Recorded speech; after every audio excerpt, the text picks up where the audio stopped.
Good evening friends. कैसे हैं आप लोग? बढ़िया। दोस्तों, आज सुबह में हमने डिस्कस किया था कि कैसे जो है सुचिता आहार और नींद तीनों कितना ज़रूरी है शरीर के लिए।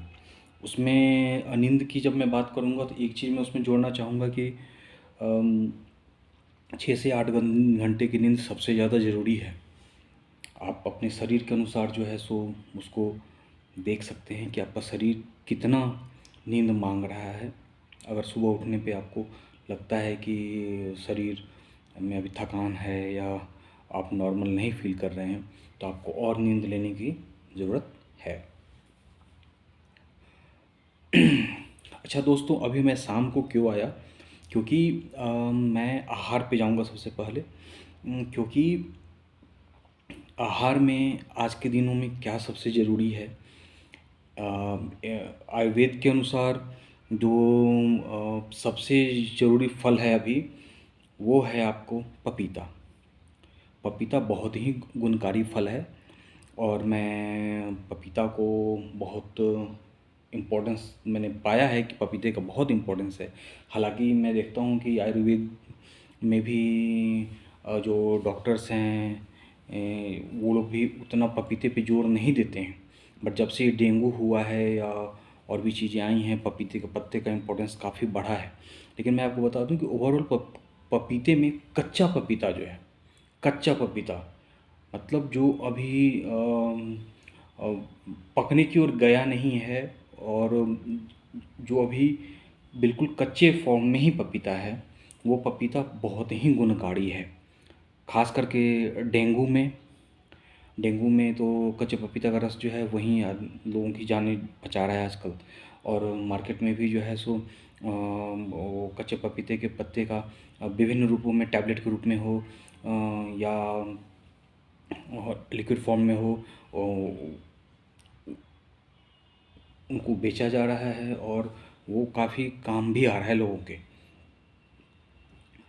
और उसके बाद मैं ये कहना चाहूँगा कि अगर वो कच्चा पपीता भी आप ऐसे भी खाते हैं नॉर्मली जनरली, तो वो बहुत ही गुणकारी है। अब मैं इसके गुणों पे जाऊँगा सबसे पहली बात, और क्यों डेंगू में भी या टाइफाइड में भी कच्चा पपीता का इतना इम्पोर्टेंस है। क्योंकि डेंगू में भी क्या होता है ना कि पेट पे काफ़ी असर करता है, लीवर पे काफ़ी असर करता है डेंगू, प्लस उसके बाद टाइफाइड में भी काफ़ी लीवर पे असर करता है।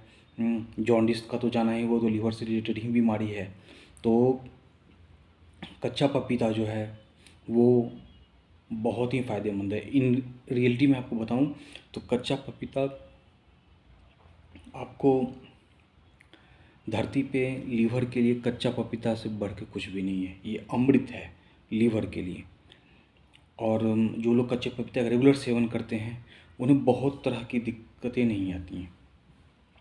कौन सी ऐसी चीज़ है जिसमें कच्चा पपीता फ़ायदा नहीं करता है? जब मैं कच्चे पपीते की बात कर रहा हूँ तो मैं इस पपीते की बात कर रहा हूँ। ये जो आप देख रहे हैं ये पपीता, ये कच्चा पपीता है। ये छोटा पपीता, इसमें जो है आपको दूध की मात्रा, जो इसके अंदर इंटरनल वाइट दूध होता है, बहुत ज़्यादा होती है। और ये दूध ही इसका सबसे बड़ा फ़ायदा करता है, इसलिए कच्चे पपीते का इतनी इम्पोर्टेंस है। सेम यही दूध और उसके तत्व जो है पत्तों से भी मिलते हैं इसके, इसलिए पत्ते का भी इतना इम्पोर्टेंस है। पत्ता का मतलब आप उसके डंठल वंठल सबका उपयोग कर सकते हैं, जहाँ से भी दूध निकले। आप जो है पपीते के छिलके भी साफ़ अच्छे हैं तो उनका भी उपयोग कर सकते हैं उस चीज़ के लिए। और कच्चा पपीता ऐसे खाने में भी फ़ायदा कारक है, पर छिलका और पत्ते ज़्यादा फ़ायदा करते हैं क्योंकि छिलके और पत्ते में ज़्यादा दूध की मात्रा होती है और ये ज़्यादा गुणकारी होते हैं। उसके पपीते के अंदर गूदे से ज़्यादा गुणकारी होते हैं, इसलिए जो है पत्ते का और कच्चे पपीते के छिलके का इतना महत्व है। अब जब महत्व की बात हो रही है तो आपको मैं ये बता दूं कि ये लीवर के लिए तो इससे अच्छी चीज़ है ही नहीं धरती पे। और किसी भी तरह का बुखार हो, टाइफाइड हो, डेंगू हो, जॉन्डिस में तो हैं ही, ये सबसे गुणकारी चीज़ है। और इसी से डेंगू में कितने लोगों की जानें बचती हैं। फिर उसके बाद मैं आपको बता दूं कि कोलेस्ट्रॉल की बात हो या डायबिटीज़ की बात हो, गठिया की बात हो, किसी भी तरह की बीमारी हो, कच्चा पपीता उसमें फ़ायदा करता है और बहुत ही हद तक फ़ायदा करता है। इसमें विटामिन सी भी प्रचुर मात्रा में होती है। फिर आपको मैं बता दूं, बहुत तरह के मिनरल्स इसमें होते हैं। अब ज़्यादा साइंटिफिक टर्म्स मैं नहीं यूज़ करूँगा क्योंकि जनरल लोग उतना ये नहीं समझ पाएंगे। मैं बहुत ही सिंपल रखूँगा अपना लैंग्वेज। और बहुत तरह की चीज़ें इसमें होती हैं जो कि फ़ायदा करता है। सबसे बड़ी चीज़ मैं आपको बता दूं, एक टर्म होता है एंटीऑक्सीडेंट्स। तो एंटीऑक्सीडेंट्स जो होते हैं वो शरीर के अंदर की गंदगी की सफाई करते हैं। तो कैंसर, जो लोग कच्चा पपीता रेगुलर सेवन करते हैं उन्हें कैंसर नहीं होता। कैंसर इसलिए नहीं होता क्योंकि ये जो है सो शरीर के अंदर की गंदगी की पूर्णतः सफाई करता है। तो कौन सी ऐसी चीज़ है जिसमें ये फ़ायदा नहीं करता? यहाँ तक कि औरतों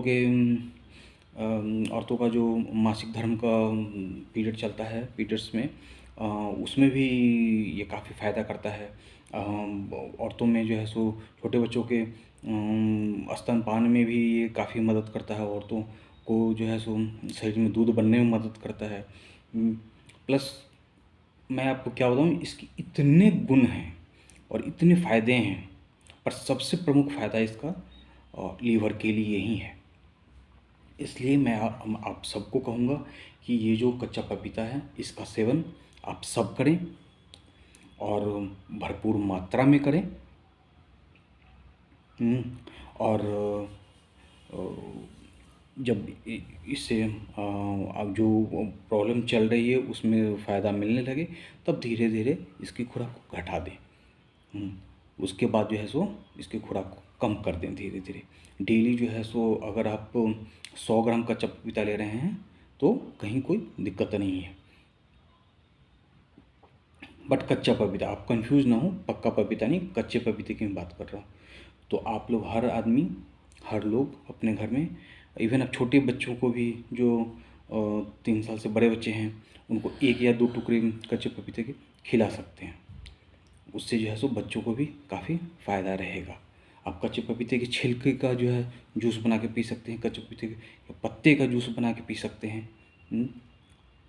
बट अगर आपको कोई उस तरह की प्रॉब्लम नहीं है तो आप जो है सो कम मात्रा में लेते रहें, बट रेगुलर लेते रहें। आपको ये हर तरह की बीमारी से बचाएगा और ख़ासकर लीवर के लिए तो इससे अच्छी चीज़ दुनिया में बनी ही नहीं है। ये अमृत चीज़ है। तो मैं मानता हूँ कि अब आप लोग जो है सो कच्चे पपीता का महत्व समझ गए हैं और आप इसका प्रॉपर उपयोग करेंगे अपनी दिनचर्या में। बट हाँ, याद रखें, कच्चा पपीता हमें कच्चे फॉर्म में ही लेना है। इसका मतलब ये नहीं कि कच्चे पपीते की सब्ज़ी बनानी है या पका पपीता खाना है। कच्चा पपीता मीन्स कच्चा पपीता। ठीक है दोस्तों, नमस्कार।